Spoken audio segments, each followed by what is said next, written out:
Hi, I'm Bruce Ramshaw. I'm Chief Medical Informatics Officer at Caresyntax.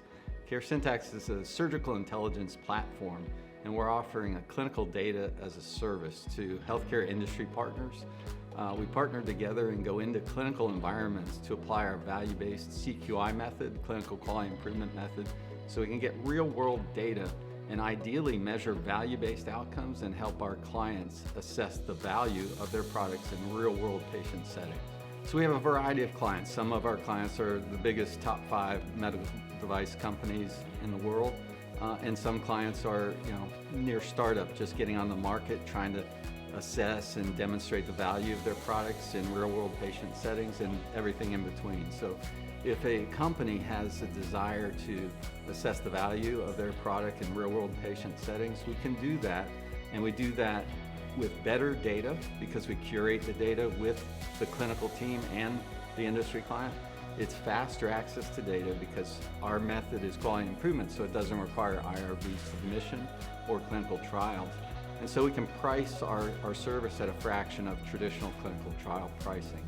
What's happening in the real world? One of the problems with traditional prospective randomized controlled trials is the evidence that's generated in that controlled setting doesn't translate into the real world. So when a product comes to market, we want to help them understand very quickly where's the value proposition of that product, and hopefully we can demonstrate, where and in what circumstances, what procedures, what patient groups does their product really generate lower cost, improved outcomes for patients. The other area, we've had a lot of work in off-label use of products, when products are being used appropriately by the clinician to help their patient, but it's not a current indication. We've had 2 successful FDA approvals to award new 510Ks for expanded indication, a removal of contraindications using only our CQI method, which again doesn't require IRB submission or clinical trials. So we kind of had the validation with the FDA that our method is high quality in terms of not just patient outcomes and demonstrating value for the client, but also for regulatory processes.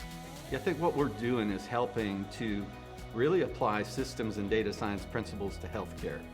We haven't been using data science appropriately. Healthcare is still mainly functioning under what's called reductionist science, and what we see is incredible fragmentation, variable quality, and until we apply systems and data science principles appropriately, we're going to have an unsustainable healthcare system. So what we're doing is helping to facilitate that by building in our platform a data and analytics infrastructure that's built for the entire patient process. That's the shift. Right now, all of our healthcare function is in fragmentation, fragmented.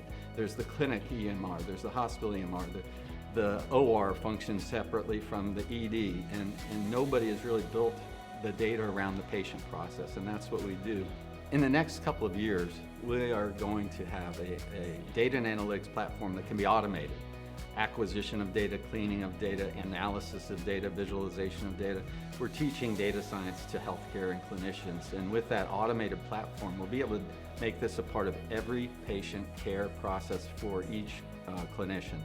Right now, when a patient comes to a doctor, and I spent 30 years as an academic surgeon, and I was considered an expert in hernia disease. But when a patient came to me with a hernia problem, I didn't know what was the best value treatment or even the best value mesh, because I had to have educated guessing.